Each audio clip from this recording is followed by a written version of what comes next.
आम्ही इयत्ता 12वीच्या विद्यार्थिनी। मी वेदिका संगर, मी मृणाली दाभाडे, मी कोमल कदम, मी कोमल शेट्टी। पिण्याच्या पाण्याच्या समस्या।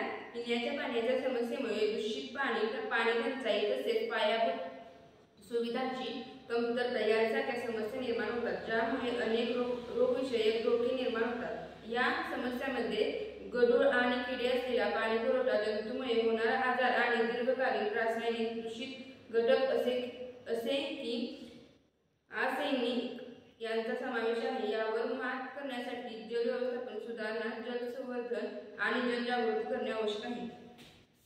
पिण्याच्या पाण्याच्या समस्येचे स्वरूप। दूषित पाणी। अस्वच्छ पाण्यामुळे जुलाब, उलट्या, पोटदुखी आणि इतर संसर्गजन्य रोग होऊ शकतात। पाण्याची टंचाई।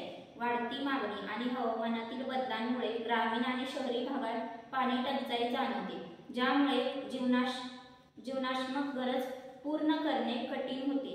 पाण्याचे प्रदूषण। पाण्याच्या स्रोतामुळे रासायनिक किंवा जैविक दूषित घटक असू शकतात। पायाभूत सुविधांची कमतरता। पाणी पुरवठा आणि स्वच्छतेच्या सुविधांचा अभाव ही एक प्रमुख समस्या आहे।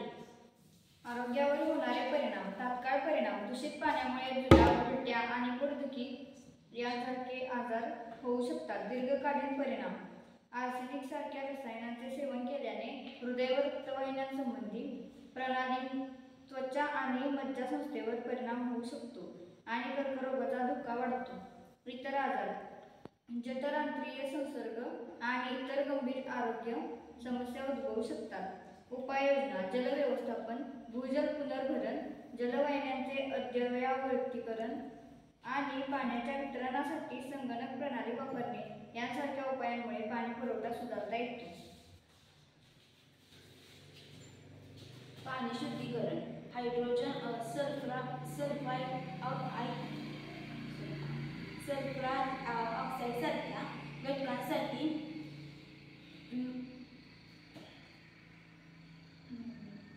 मॅग्नीज ग्रीनसाइड फिल्टर किंवा क्लोरिनेशन वापरता येतात। जागरूकता आणि शिक्षण। जलसंवर्धन। पाण्याची बचत आणि सुरक्षित पाणी पिण्याचे महत्त्व याबद्दल जनजागृती करणे आवश्यक आहे। शासकीय प्रयत्न।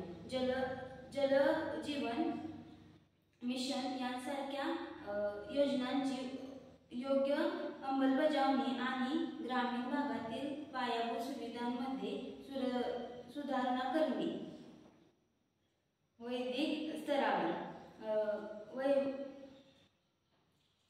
वैयक्तिक स्तरावर नळाच्या पाण्याच्या गुंतवणुकीबद्दल चिंता असल्याने पाणीपुरवठा